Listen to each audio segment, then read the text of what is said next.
Coba bayangin ada sebuah gereja. Mereka menyebut diri mereka Kristen. Mereka baca Alkitab yang sama persis kayak gereja-gereja yang lain. Tapi ada satu hal yang mereka tolak habis-habisan, yaitu mereka tidak percaya kalau Yesus itu Tuhan. Kedengarannya aneh ya, gimana caranya orang ngaku pengikut Kristus tapi bilang kalau Kristus itu bukan Tuhan? Coba kita gali sejarahnya. Jauh sebelum ada label sesat yang nempel di kelompok-kelompok ini, ternyata pandangan ini udah ada dari zaman gereja paling awal. Ada orang-orang yang percaya Tuhan itu satu dan Yesus itu hanya utusannya, bukan wujud Tuhan yang lagi jalan-jalan di bumi. Nah, di video kali ini kita bakal ngobrolin siapa aja kelompok-kelompok ini, dari akar sejarahnya yang udah ratusan tahun sampai gerakan yang masih aktif hingga sekarang. Oke, buat ngerti kelompok-kelompok modern ini, kita kudu balik dulu ke titik awalnya, sekitar 1700 tahun yang lalu. Waktu itu, ada seorang imam dari Alexandria namanya Arius. Dia berani bilang sesuatu yang bikin geger seluruh kekaisaran Romawi. Yesus itu bukan Tuhan, dia makhluk ciptaan Tuhan. Sama seperti manusia lainnya, cuma lebih mulia. Pandangan ini akhirnya dibawa ke sebuah sidang besar para uskup di kota Nicea pada tahun 325 Masehi.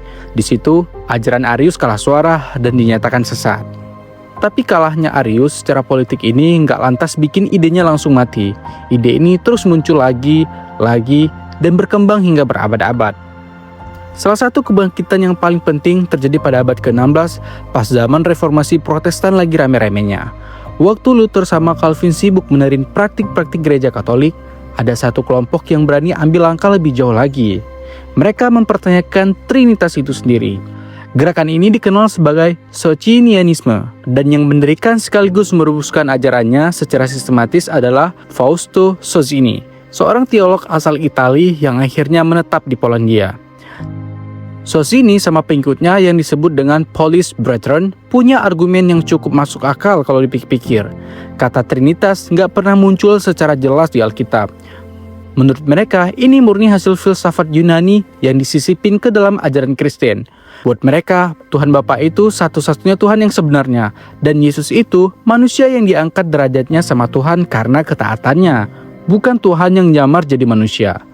Nah, dari sini lahir gerakan yang sekarang kita kenal sebagai Unitarianisme. Namanya aja udah jelas, uni alias satu, lawan kata dari Trinity.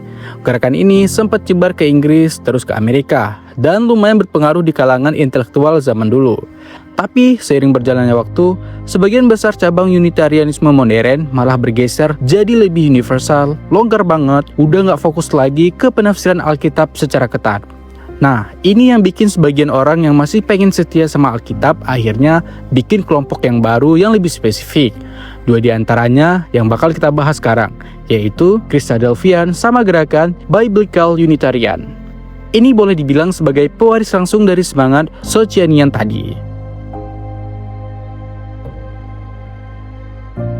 Kelompok pertama yang mau kita bahas namanya Christadelphian. Namanya dari bahasa Yunani, gabungan dari Christo sama Adelphos, artinya kurang lebih saudara-saudara di dalam Kristus. Yang mendirikan namanya John Thomas, dokter asal Inggris yang pindah ke Amerika di pertengahan abad ke-19. Ceritanya lumayan menarik. Dia pernah ngalamin kejadian yang hampir bikin dia mati waktu lagi di kapal. Terus dia janji sama dirinya sendiri bakal ngabisin sisa hidupnya buat ngulik Alkitab sedalam-dalamnya. Nah, dari situ lahirlah gerakan Christadelphian sekitar tahun 1848. Sekarang jumlah mereka diperkirakan sekitar 50.000 sampai 60.000 orang, tersebar di lebih dari 120 negara. Emang jauh lebih kecil jika dibandingkan dengan Saksi Yehova atau Mormon yang jumlahnya jutaan. Tapi komunitas mereka cukup kuat di Inggris, Australia, dan juga Amerika. Nah, ini poin yang paling membedakan mereka. Christadelphian percaya Yesus baru mulai ada saat lahir dari Maria lewat kuasa Roh Kudus. Jadi menurut mereka, Yesus adalah manusia seutuhnya, bukan Tuhan yang turun lalu menjadi manusia. Mereka juga menolak kalau Roh Kudus itu pribadi ketiga dalam Tuhan.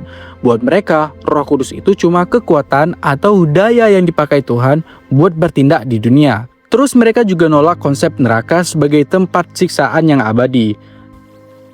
Menurut mereka, konsep tersebut berasal dari filsafat Yunani kuno, bukan dari Alkitab. Yang cukup unik, Dari Christadelphian ini, sikap mereka soal negara dan militer. Mereka nggak mau ikut wajib militer di negara manapun, nggak mau ikut politik praktis, karena buat mereka, kesetiaan tertinggi itu cuma untuk kerajaan Tuhan yang bakal datang, bukan ke negara manapun di dunia ini. Karena sikap inilah, mereka pernah dapat tekanan berat banget, apalagi pas Perang Dunia Pertama dan Kedua. Banyak dari mereka yang dipenjara gara-gara nolak wajib militer. Terus gimana pandangan gereja-gereja besar soal mereka? Ya, hampir semuanya, baik Katolik, Protestan maupun Ortodok, sepakat kalau ajaran Christadelphian nggak termasuk dalam ajaran Kristen yang dianggap benar sejak awal.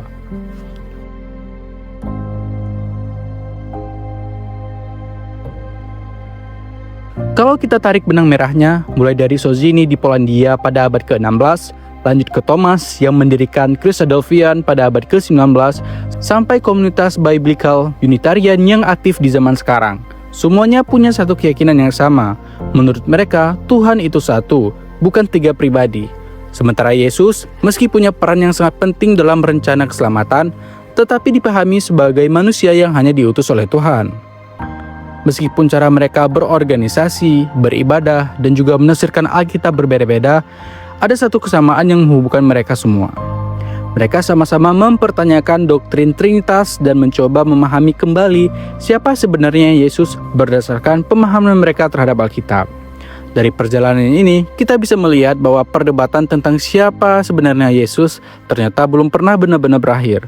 Selama berabad-abad, selalu ada orang dan kelompok yang menafsirkan ayat-ayat Alkitab dengan cara yang berbeda. Nah, itu dia perjalanan kita menelusuri berbagai kelompok non-Trinitarian dari masa ke masa. Kalau menurut kalian, masih ada kelompok lain yang menarik untuk dibahas? Tulis saja di kolom komentar. Jangan lupa subscribe supaya nggak ketinggalan video-video berikutnya.